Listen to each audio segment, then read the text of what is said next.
Në një konferencë të mbajtur për mediat, ish-kryeministri Sali Berisha ka prezantuar një plan të ri reformash për përmirësimin e cilësisë në shëndetësi, duke nënvizuar se ky proces do të fillojë me një ndryshim të rëndësishëm teknologjik, karta digjitale. Sipas Berishës, ky hap i domosdoshëm ka për qëllim të rrisë efikasitetin e shërbimeve shëndetësore.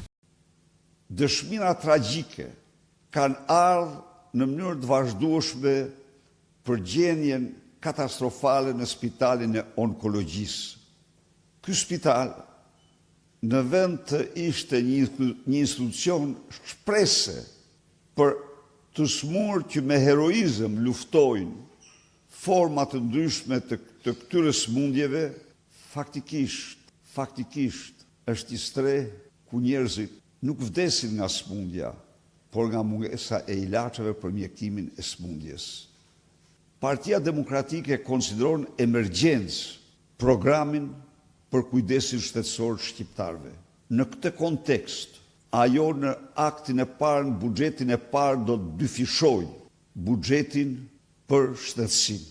Në programin e saj, Partia Demokratike do të garantojë në mënyrë të padiskutueshme ilaçe të cilësisë që përdoren në vendet anëtare të Bashkimit Evropian, duke ndaluar me ligj futje në Republikën e Shqipërisë të çdo medikamenti që nuk është përdorur dhe që nuk përdoret në dy vendet të Bashkimit Evropian.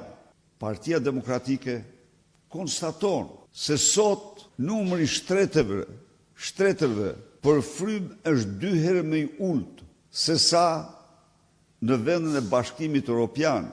Numri mjekëve për frymë po shkon 4 herë më i ulët. Në këtë kontekst, shtimi i mjekëve, hapja e një fakulteti të dytë mjekësie, me qëllim për të kapur sa më shpejt standardin evropian në mjek për frymë, rikonstruksioni apo ndërtimi i spitaleve të reja, do të jenë objektiva imediate të Partisë Demokratike. Në fjalën e tij, Berisha gjithashtu theksoi se sistemi i shëndetësisë në Shqipëri është jashtë standardeve dhe kërkon një reformë të thellë për të mbështetur me praktikat më të avancuara ndërkombëtare. Kryetari i Partisë Demokratike Sali Berisha, ndër të tjera, premtoi rritje pagash për qytetarët shqiptar. Ai gjithashtu nuk kurseu as kritikat dhe denoncime ndaj kryeministrit, teksa tha se Rama ka ndërhyrë në shkarkimet e Bashkisë Tiranë.